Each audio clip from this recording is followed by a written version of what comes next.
Joe Flacco postgame talked about kind of grinding out a win over the Packers.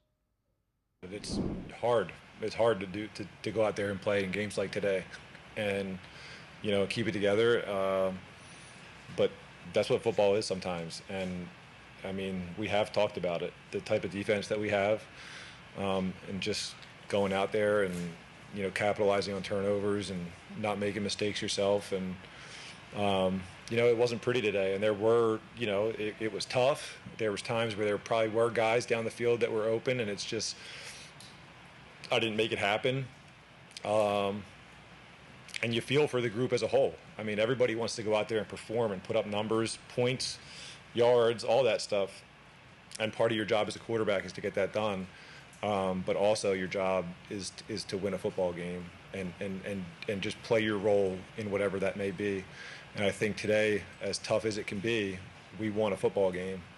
And it was hard. It's hard when you're in your own stadium and you can't put points on the board, and everybody feels it, and you feel it. But you got to keep going out there and doing your job and having faith that something's going to happen and we're going to get it done.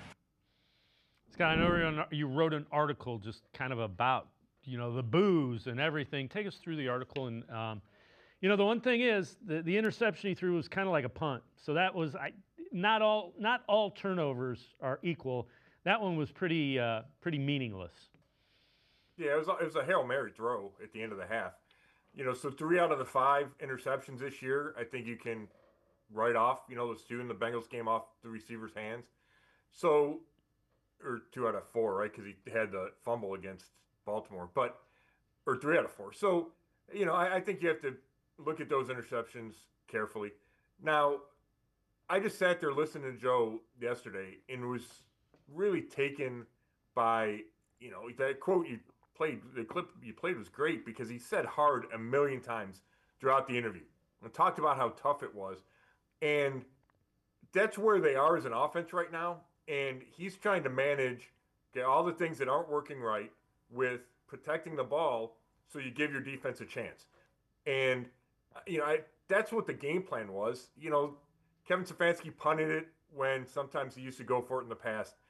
They throw the Hail Mary rather than trying to kick a late field goal at the end of the first half because they didn't want to turn the ball over at midfield and give the Packers a shot for a Hail Mary or a field goal. It's a conservative style, which makes sense because you trust your defense to hold the other team to 10 points. So you just want to hang around as long as you can. Now, it's a tough way to go, and it's not ideal, but that's kind of the life that Joe Flacco's living right now, the world he's living in. And I think he's trying to balance that. So it's interesting when he talks about, there are probably guys downfield that I didn't throw it to or didn't hit, because that's a lot of the chatter I'm getting today is, man, Flacco missed these guys. But I think he's trying to be really careful and protect the ball and sustain drives and dump it off. And they probably need to find a better balance there so they can be more explosive, so they can score more points.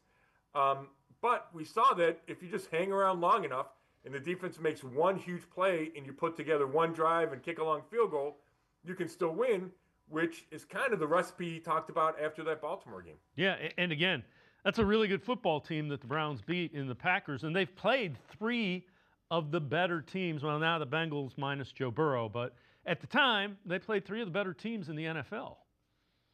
Yeah, and I think the Packers have a legitimate defense. And we talked about the protection early. So, we talk about deep shots, and I'm not saying there weren't any there.